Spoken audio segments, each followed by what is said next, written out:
पुराने चीन की एक घटना है। बहुत प्रसिद्ध है ये कहानी चीन में। पुराने चाइना में एक व्यक्ति रहता था जो संन्यास्त हो जाना चाहता था, बस खो जाना चाहता था। एक दिन वह अपने गुरु के पास गया। गुरु के सामने सन्यासी होने की इच्छा जताई। गुरु ने कहा कि तू सच में सन्यासी हो जाना चाहता है या बस सन्यासी दिखना चाहता है? उस व्यक्ति ने कहा कि जब सन्यासी ही होने आया हूं तो दिखने का क्या करूंगा, मैं तो सन्यासी ही होना चाहता हूं। तो गुरु ने कहा ठीक है, यह अपनी आखिरी मुलाकात थी, अब तू दोबारा मेरे पास मत आना। जब जरूरत होगी तब मैं खुद तेरे पास आ जाऊंगा। इस आश्रम में 500 सन्यासी हैं। उन 500 सन्यासियों के लिए तुझे चावल कूटने का काम करना है। ऐसा कहा जाता है कि वह सन्यासी अगले 12 वर्षों तक चौखट के पीछे एक हल्के अंधेरे से कमरे में बस चावल ही कूटता रहा। 500 सन्यासी थे उस आश्रम में। वह सबके लिए चावल कूटता, सुबह से उठता, चावल कूटता रहता, रात थक जाता तो सो जाता। 12 वर्ष बीत गए। वह फिर कभी दोबारा गुरु के पास नहीं गया। उसने भरोसा कर लिया था कि जब गुरु ने कह ही दिया है कि जरूरत पड़ने पर वे खुद आ जाएंगे तो बात ही खत्म हो गई। शुरुआत में तो उसके मन में कई तरह के विचार चलते रहते, लेकिन जब पूरे दिन बस चावल ही कूटना है तो विचार करके भी क्या फायदा। धीरे धीरे उसके मन से विचार भी विदा होने लगे। वह बस सुबह उठने से लेकर रात सोने तक चावल ही कूटता रहता। जब गुरु ने कह ही दिया था कि तुझे चावल ही कूटना है तो बस सारे प्रश्न ही खत्म। गुरु ने कहा है तो सही ही कहा होगा। 12 वर्षों तक चावल कूटते कूटते उसके मन में विचार आने ही बंद हो गए। मन एकदम शांत और खाली हो गया। ना कोई विचार, ना कोई उलझन, ना कोई अड़चन। सीधा सा काम। सुबह उठता, चावल कूटता रहता, रात होती तो सो जाता। पिछले 12 वर्षों से यही उसकी दिनचर्या बन चुकी थी। विचार मुक्त होकर वह बस अपना काम करता रहता। 12 साल बीत जाने के बाद गुरु ने घोषणा की कि मेरे जाने का समय आ चुका है। जो भी व्यक्ति मेरा उत्तराधिकारी बनना चाहता हो वो आज रात मेरे कमरे की दीवार के बाहर 4 पंक्तियां लिख जाए, जिसमें जीवन का सत्य उजागर हो, जिसमें उसका और उसके विचारों का सत्य उजागर होता हो। लेकिन ये विचार उसके खुद के होने चाहिए, यह उसका खुद का अनुभव होना चाहिए। यह घोषणा सुन सभी शिष्य डर गए, क्योंकि गुरु को धोखा देना आसान ना था। शास्त्र तो सभी शिष्यों ने पढ़ रखे थे, लेकिन उन सभी शिष्यों में से जो सबसे बड़ा विद्वान था उसने साहस जुटाकर गुरु के कमरे की दीवार पे उस रात 4 पंक्तियां लिख दी। उसने लिखा कि मन एक दर्पण की तरह है जिस पर धूल जम जाती है। धूल को साफ कर दो तो धर्म उपलब्ध हो जाता है। इस धूल को साफ कर दो तो सत्य अनुभव में आ जाता है। सुबह गुरु उठा, उसने देखा तो चिल्लाया, यह किस मूर्ख ने मेरी दीवार खराब कर दी, उसे पकड़ के मेरे पास लाओ। पर वह विद्वान तो लिखकर रात ही भाग गया था। वह डरा हुआ था, क्योंकि यह पंक्तियां उसकी नहीं थी। उसने एक बड़े शास्त्र से इन पंक्तियों को चोरी किया था। इसमें उसका खुद का अनुभव ना था। शब्द अच्छे तो थे, लेकिन उनमें प्राण नहीं थे। वह जाते समय अपने आश्रम के मित्रों से कह गया था कि अगर सुबह गुरु कहें कि वाह क्या बात कही है तो मुझे खबर कर देना, लेकिन अगर गुरु पढ़कर क्रोधित हो जाएं तो मेरा पता मत बताना। सारा आश्रम चिंतित हुआ कि इतने सुंदर वचन तो हैं, वचनों में क्या कमी है।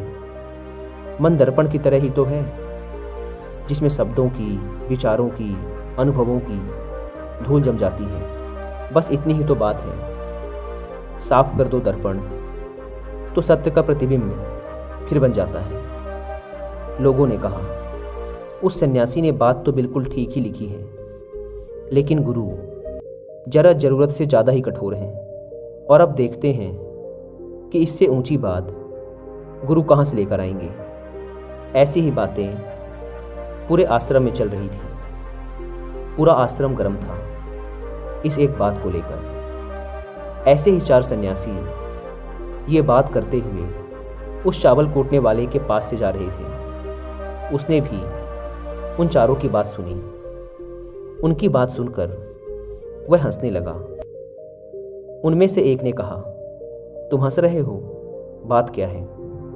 उसने कहा, गुरु ठीक ही तो कह रहे हैं, किस नासमझ ने यह लिखा। यह सुन वह चारों सन्यासी चौंके और फिर बोले, तू पिछले 12 वर्षों से चावल ही कूट रहा है और हम शास्त्रों पर सर पटक पटक कर मर गए, तो अब तू बताएगा कि क्या सही है और क्या गलत। उनमें से एक ने कहा, तो क्या तू लिख सकता है इससे बेहतर कोई वचन? उसने कहा, पिछले 12 वर्षों से चावल कूटते कूटते लिखना तो मैं भूल ही गया हूँ, लेकिन बोल सकता हूँ अगर कोई लिख दे तो। लेकिन एक बात याद रहे, उत्तराधिकारी बनने की मेरी कोई इच्छा नहीं है। अगर इस लिखने की वजह से मुझे उत्तराधिकारी बनना पड़े तो मैंने कान पकड़े, मुझे लिखवाना भी नहीं है। फिर उन चारों ने कहा, अरे तू बोल, हम लिख देते हैं। उसने लिखवाया। कहा, लिख दो जाकर। कैसा दर्पण कैसी धूल, ना कोई दर्पण ना कोई धूल, जो इसे जान लेता है धर्म को उपलब्ध हो जाता है, सत्य को उपलब्ध हो जाता है। आधी रात को गुरु उस चावल कूटने वाले के पास आए और कहा, अब तू यहां से भाग जा, वरना ये 500 तुझे मार डालेंगे। ये मेरा चोगा ले, तू मेरा उत्तराधिकारी बनना चाहे या ना बनना चाहे, इससे कोई फर्क नहीं पड़ता। तू मेरा उत्तराधिकारी है, मैंने तुझे ही अपना उत्तराधिकारी मान लिया। लेकिन अब तू इस आश्रम से भाग जा, क्योंकि ये तुझे जीने ना देंगे। ये सब बर्दाश्त नहीं कर पाएंगे कि एक चावल कूटने वाला सत्य को उपलब्ध हो गया, आत्मज्ञान को उपलब्ध हो गया, और ये शास्त्रों पर सर पीटते रह गए। इसलिए तू यहां से चला जा। यह कहानी यहीं समाप्त होती है। विचार शून्यता के संदर्भ में एक बार गौतम बुद्ध ने भी अपने एक शिष्य मौलिकपुत्र से कहा था कि जिस दिन तुम्हारे दिमाग में विचार उठने बंद हो जाएंगे, उस दिन तुम सत्य का अनुभव करोगे, तुम खुद को, इस ब्रह्मांड को समझ पाओगे, और यही बुद्धत्व प्राप्ति का पहला कदम है। दोस्तों, अगर आप भी अपने विचार और माइंड को समझने की ओर पहला कदम बढ़ाना चाहते हैं तो मैं आपको 3 बुक्स रिकमेंड करूंगा जिन्हें आपको जरूर पढ़ना चाहिए। जिसमें पहली बुक है बुद्धास ब्रेन, दूसरी बुक है the monk who sold his Ferrari, और तीसरी बुक है ब्रेन रूल्स। लेकिन यदि आपके पास इन बुक्स को बैठकर पढ़ने का टाइम नहीं है तो आप इन तीनों ही बुक्स की बुक समरी सुन सकते हैं कुकू FM ऐप पर। कुकू FM इंडिया का लीडिंग ऑडियो बुक प्लेटफॉर्म है, जहां पर आप अपने पसंद के किसी भी बुक की ऑडियो बुक सुन सकते हैं, वो भी इंडिया की किसी भी लैंग्वेज में। ऑडियो बुक सुनने का सबसे बड़ा फ़ायदा ये है कि आपको बुक्स पढ़ने के लिए अलग से टाइम नहीं निकालना पड़ता। अपने डेली यूज़ के कामों को करते वक्त भी आप इन बुक्स की प्रीशियस नॉलेज को गेन कर सकते हैं। वैसे तो कुकू FM के पूरे 1 साल का सब्सक्रिप्शन 399 रुपीज़ का है, लेकिन यदि आप डिस्क्रिप्शन एंड पिन्ड कमेंट पर दी गई लिंक से कुकू FM ऐप को डाउनलोड करके उसमें हमारा कूपन कोड WI50 यूज़ करते हैं तो आपको मिलेगा सीधे 50% का डिस्काउंट। यानी कि सिर्फ 199 रुपीज़ में, जो कि एक बुक की कीमत से भी कम है, आप पूरे 1 साल तक सैकड़ों बुक्स की ऑडियो बुक सुन सकते हैं। लेकिन ये 50% डिस्काउंट का स्पेशल ऑफर सिर्फ पहले 250 लोगों के लिए ही वैलिड है, इसलिए देर ना करें। Link description and pinned comment पर दी गई है, एक बार जाकर जरूर चेकआउट करें। मन के विचारों को शांत करने का एक तरीका जो बौद्ध ग्रंथों में बताया गया है वह है खुद के विचारों पर ध्यान देना। अंदर क्या चल रहा है, कैसे विचार उठ रहे हैं, इसका बड़े ही सावधानी से निरीक्षण करते रहना। पर इसका मतलब ये नहीं है कि हम अपने विचारों को दबाना, उन्हें रोकना शुरू कर दें। अगर आप ऐसा करेंगे तो विचारों के फैलाव की तीव्रता और बढ़ जाएगी। आपको बस अपने मन को देखना है। मन भटकेगा, बार बार भटकेगा, लेकिन जैसे ही आपको फिर याद आए कि आप विचारों का निरीक्षण कर रहे थे, आप तुरंत फिर से विचारों पर ध्यान देना शुरू कर दो। शुरुआत में आपको काफ़ी परेशानी आएगी और मन बार बार भटकेगा भी, लेकिन कुछ दिनों बाद आप देखेंगे कि अब आप काफ़ी लंबे समय तक अपने विचारों को ऑब्जर्व कर पा रहे हैं। हर तरह के अच्छे बुरे विचार मन में आ रहे हैं, जा रहे हैं, लेकिन आप विचारों के साथ कोई छेड़खानी नहीं कर रहे हैं। धीरे धीरे आपके मन में विचारों के उठने की तीव्रता कम होती चली जाएगी, और अगर आप इस प्रक्रिया में और गहरे होते चले जाते हैं तो आप पाएंगे कि आपके मन में विचार उठने ही बंद हो गए हैं।